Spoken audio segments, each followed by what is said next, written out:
இந்த இடம் ஆண்டக்காப்பாளையத்தில் கிருஷ்ணா நகர் பேஸ் 2ல் இருக்குது. 4.5 சென்ட்டு.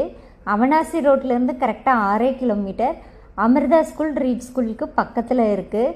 உள்ள 30 வீடுக்கு பக்கம் இருக்குது. தெற்கு வடக்கு 2 சைடு ரோடுக இருக்குது. 4.5 சென்ட்டு.